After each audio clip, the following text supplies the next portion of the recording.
Kiai Haji Hamim Jazuli atau Kiai Haji Hamim Tohari Jazuli akrab dipanggil Gus Mik lahir pada tanggal 17 Agustus tahun 1940. Beliau adalah putra Kiai Haji Jazuli Usman, seorang ulama sufi dan ahli tarikat pendiri Ponpes Al-Falah Mojo Kediri. Gus Mik merupakan salah satu tokoh Nahdlatul Ulama NU dan pejuang Islam yang masyhur di tanah Jawa.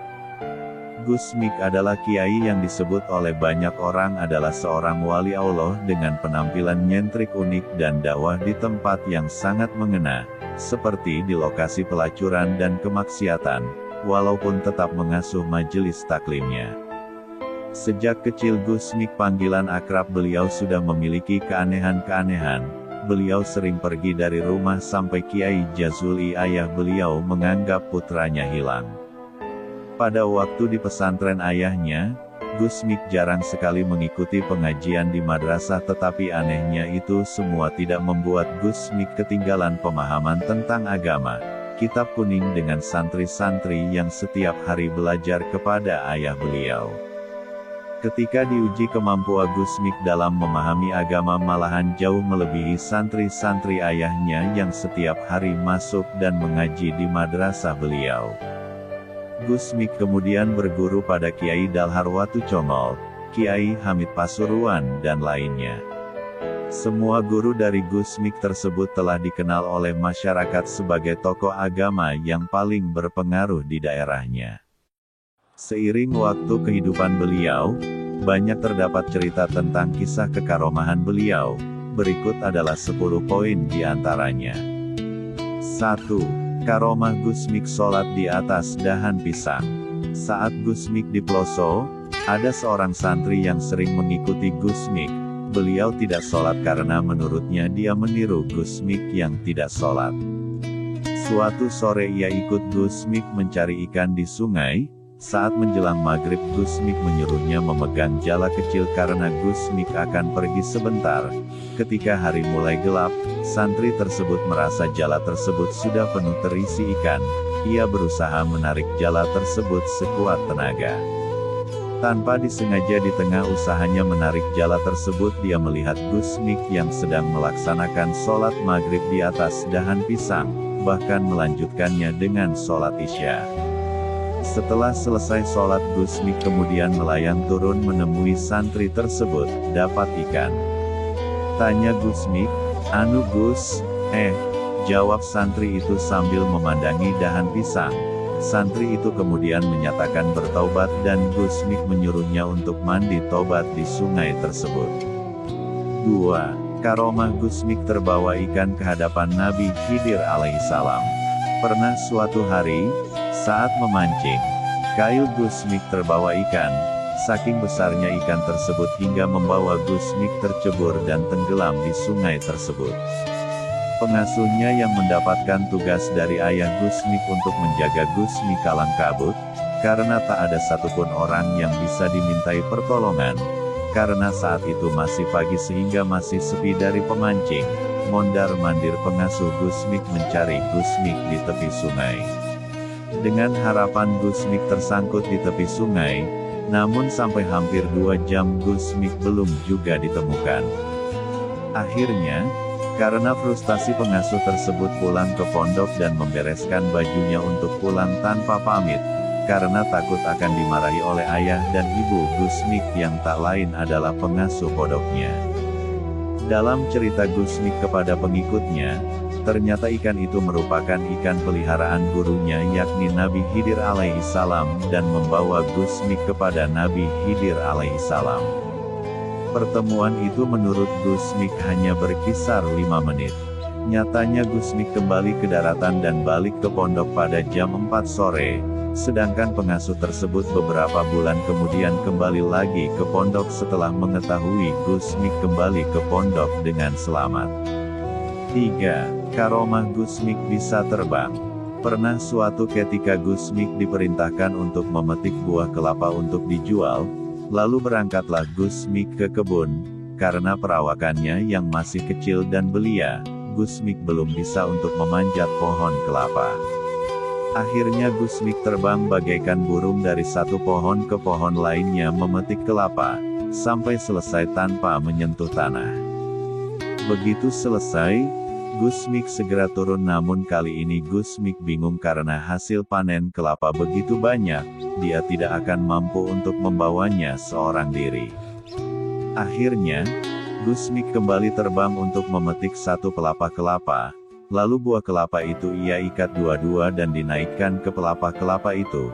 Setelah itu Gusmik menaiki pelapa itu yang kemudian terbang bersama pelapa itu meluncur pulang. 4. Karomah Gusmik terbang naik burung.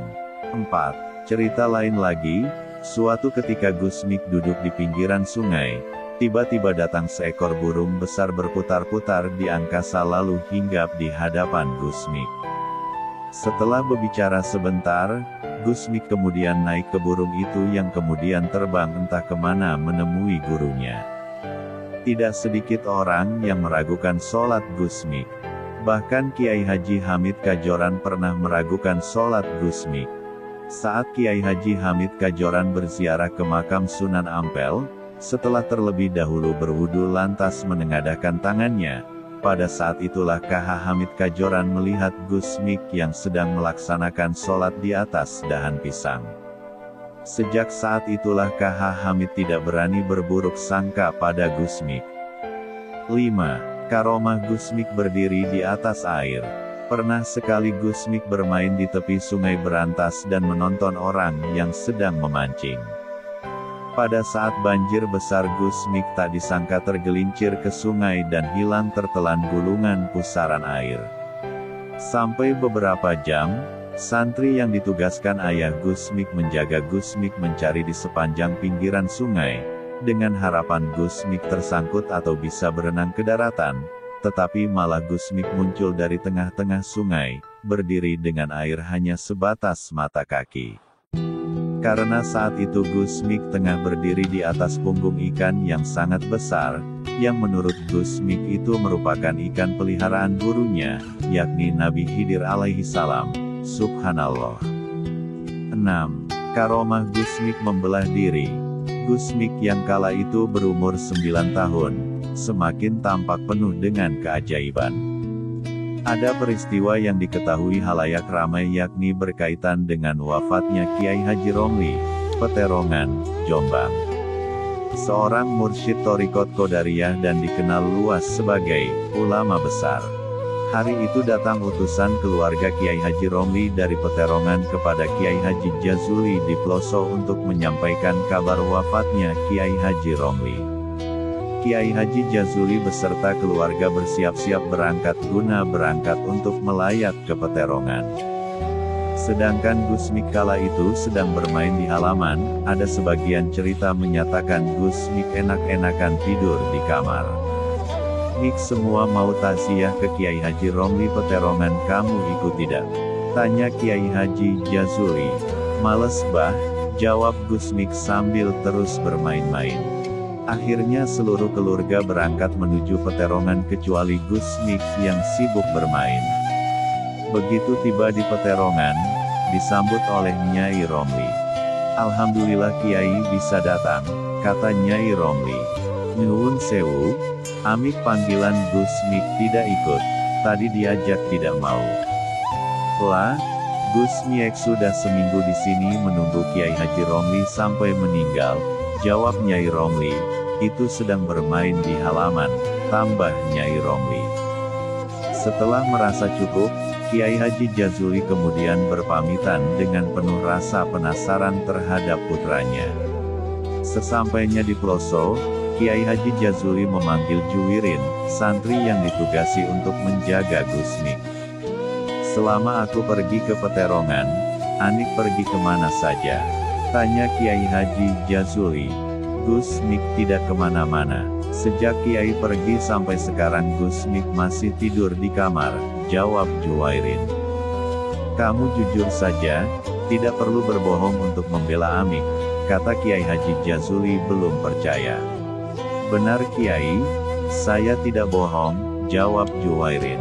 Yang manakah yang benar, Gusmik yang sudah seminggu nungguin Kiai Haji Romli atau yang sedang di rumah lagi tidur? Wallahu a'lamu. 7. Karomah Gusmik membelah diri di 2 tempat. Pernah Gusmik selama 3 bulan tidak pernah keluar kamar dari rumah salah seorang santrinya. Santri tersebut bekerja di luar siang dan malam, sering bertemu dengan beberapa orang dari Madura. Mereka ingin bertemu dengan Gusmik tetapi santri Gusmik tersebut melarangnya karena sudah 3 bulan ini Gusmik tidak mau keluar kamar atau menyendiri di kamar, tidak mau ditemui. Mereka marah karena merasa dibohongi oleh santri Gusmik. Mereka menyatakan bahwa beberapa hari ini Gusmik bersama mereka di Madura. 8. Karomah Gusmik merubah minuman alkohol menjadi air mineral. Seorang pemilik sebuah rumah makan di Perak, Jombang pernah bercerita bahwa suatu ketika pernah Gusmik menantang beberapa para peminum minuman keras kelas berat ke warungnya untuk berlomba meminum alkohol. Gusmik minta disediakan beberapa kerat minuman alkohol. Mereka kemudian minum termasuk Gusmik dan terus minum sampai menghabiskan banyak botol. Sampai para peminum kelas berat telah mabuk dan menyerah. Gusmik masih dengan santainya menikmati botol minumannya. Setelah Gusmik dan para peminum pergi, pemilik warung itu memberesi botol-botol yang berserakan di meja para peminum. Kebetulan pemilik warung itu menemukan botol minuman Gusmik yang masih ada isinya. Karena penasaran, pemilik warung itu mencicipinya.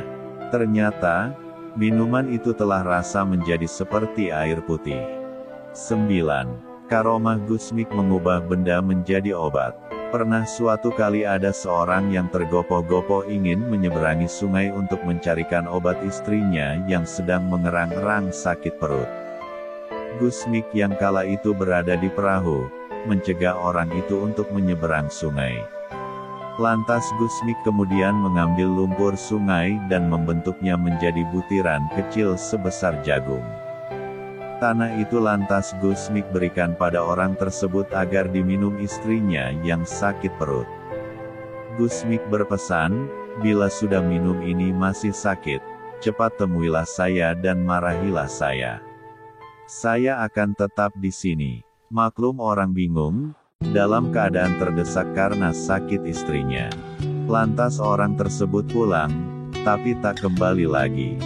Gusmik juga pernah menjual butiran tanah liat yang dibentuk seperti obat di pasar, yang pasti bismillah. Berbicara soal karomah dari seorang Gusmik memang tak ada habisnya. Mungkin, masih banyak cerita nyeleneh yang disebut karomah pernah Gusmik lakukan. Membaca cerita dari ulama, tanpa disadari akan membuat kita menjadi termotivasi untuk menjadi lebih baik lagi, yang tentunya berasal dari Allah. Bahkan seorang Imam Abu Hanifah pernah berkata kalau beliau lebih senang membaca sejarah ulama, daripada mempelajari fikih. 10. Karomah Gusmik bersama harimau. Pernah suatu ketika Gusmik yang baru bisa merangkak dibawa ibunya ke kebun untuk mengumpulkan kayu bakar. Tanpa diduga muncul seekor harimau dari semak-semak. Ibu Gusmik yang mengetahui hal itu langsung lari hingga lupa untuk membawa Gusmik bersamanya. Begitu sadar betapa terkejutnya sang ibu karena telah meninggalkan Gusmik. Ibu Gusmik lalu kembali dengan harapan harimau tadi tidak menemukan Gusmik. Sang ibu akhirnya menemukan Gusmik yang di depannya berdiri harimau yang sedang menjilati kukunya seolah menjaga Gusmik. Subhanallah. Allahu a'lam bishawab, semoga bermanfaat.